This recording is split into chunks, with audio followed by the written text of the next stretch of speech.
Assalamualaikum warahmatullahi wabarakatuh. Alhamdulillahirabbil alamin. Wa bihi nasta'inu ala umuri waddin wa ala alihi washabihi ajmain. Jadi kawan-kawan sekalian, tujuan untuk membuat video ini untuk memenuhi tugas akhir dari mata kuliah Ekologi Administrasi Negara. Jadi kesempatan kali ini kami dari kelompok 2 yang berangkat saya sendiri, Radila Ruliana Sari, dan saudara Ajwar dan saudari Rasyari. Jadi judul kelompok kami mengenai tentang studi perkembangan ekologi pemerintahan. Kawan-kawan, di sini saya akan membahas tentang pengertian ekologi administrasi pemerintahan. Jadi, ekologi administrasi pemerintahan dapat didefinisikan sebagai studi tentang hubungan timbal balik antara organisasi pemerintah dengan lingkungan, yang dimana organisasi tersebut beroperasi. Nah, ini mencakup analisis bagaimana faktor-faktor lingkungan, baik fisik, sosial, ekonomi, maupun politik. Kawan-kawan, di sini timbul satu pertanyaan. Yang pertanyaannya, bagaimana ekologi administrasi pemerintahan memandang hubungan antara organisasi pemerintah dengan lingkungan?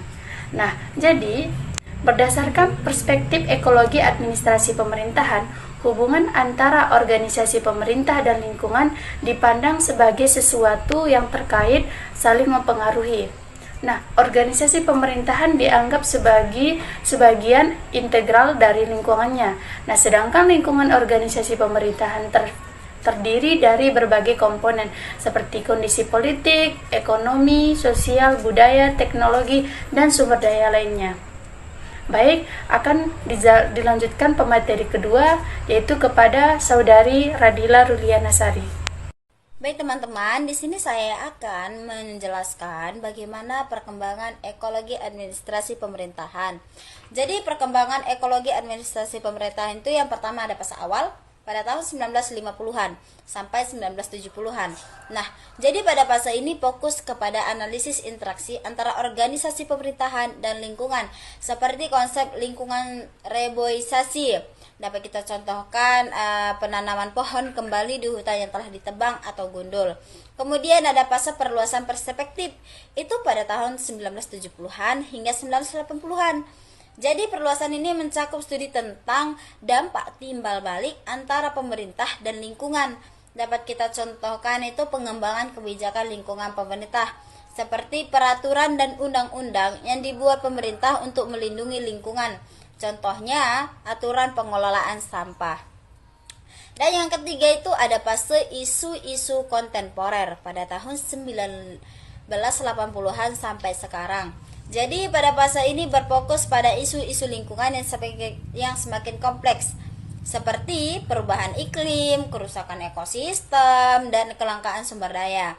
Nah, maka timbullah pertanyaan dari pembahasan ini, kapan ekologi administrasi pemerintahan mulai muncul sebagai sebuah pendekatan dalam studi administrasi publik? Jadi di sini saya akan mencoba menjawabnya.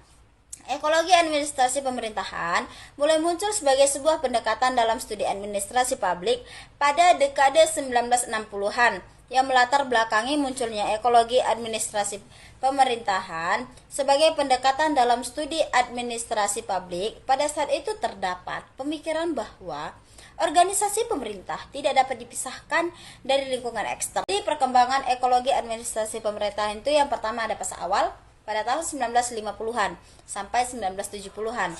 Nah, jadi pada fase ini fokus kepada analisis interaksi antara organisasi pemerintahan dan lingkungan, seperti konsep lingkungan reboisasi. Dapat kita contohkan penanaman pohon kembali di hutan yang telah ditebang atau gundul. Kemudian ada fase perluasan perspektif, itu pada tahun 1970-an hingga 1980-an. Jadi perluasan ini mencakup studi tentang dampak timbal balik antara pemerintah dan lingkungan. Dapat kita contohkan itu pengembangan kebijakan lingkungan pemerintah, seperti peraturan dan undang-undang yang dibuat pemerintah untuk melindungi lingkungan. Contohnya, aturan pengelolaan sampah. Dan yang ketiga itu ada fase isu-isu kontemporer pada tahun 1980-an sampai sekarang. Jadi pada fase ini berfokus pada isu-isu lingkungan yang semakin kompleks, seperti perubahan iklim, kerusakan ekosistem, dan kelangkaan sumber daya. Nah, maka timbullah pertanyaan dari pembahasan ini, kapan ekologi administrasi pemerintahan mulai muncul sebagai sebuah pendekatan dalam studi administrasi publik? Jadi di sini saya akan mencoba menjawabnya. Ekologi administrasi pemerintahan mulai muncul sebagai sebuah pendekatan dalam studi administrasi publik pada dekade 1960-an yang melatar belakangi munculnya ekologi administrasi pemerintahan sebagai pendekatan dalam studi administrasi publik. Pada saat itu terdapat pemikiran bahwa organisasi pemerintah tidak dapat dipisahkan dari lingkungan eksternal ataupun dari luar lingkungan pemerintah. Maka para ahli pun mulai memandang bahwa organisasi pemerintah itu dipengaruhi oleh faktor-faktor lingkungan dari luar organisasi. Nah, jadi yang kedua itu ada para tokoh-tokoh utama seperti Frederickson pada tahun 1971. Dia adalah salah satu tokoh utama yang mempopulerkan pendekatan ekologi administrasi pemerintahan. Jadi dapat disimpulkan bahwa pendekatan ekologi administrasi pemerintahan mulai muncul dan berkembang secara signifikan pada dekade 1960-an sebagai respons atas keterbatasan pendekatan-pendekatan tradisional dalam memahami organisasi pemerintah. Baik, di sini pembahasan selanjutnya akan dibahas oleh Saudara Ajwar. Oke kawan-kawan, di sini timbul pertanyaan, apakah ada contoh penerapan ekologi administrasi pemerintahan di negara berkembang? Jawabannya iya, ada. Yang pertama, pengelolaan lingkungan di Indonesia.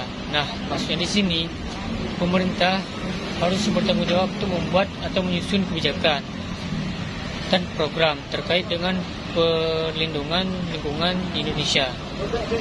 Nah, yang kedua, pengelolaan sumber daya air di Indonesia atau negara kita sendiri, negara yang sedang berkembang. Maksudnya di sini pemerintah juga harus membuat atau menyusun kebijakan dan program terkait dengan pengelolaan air, seperti penggunaan air di irigasi, air minum, dan air yang bisa dikonsumsi. Nah, yang ketiga, pengelolaan daur ulang sampah. Nah, di sini pemerintah juga harus lebih ketat menerapkan sistem pengumpulan dan pengolahan sampah yang terintegrasi yang terjadi di kota-kota besar di Indonesia. Baiklah, hanya ini yang dapat saya sampaikan. Semoga kawan-kawan dapat dimengerti dan bisa memahaminya dengan baik. Maaf sebelumnya bahwa tidak ada video kata-kata penutup dari kami. Kami hanya bisa memberikan berupa teks karena ada kesalahan teknis dari pengeditan. Jika ada kata-kata kami yang salah atau menyinggung dari pemaparan tugas kami minta maaf. Assalamualaikum warahmatullahi wabarakatuh.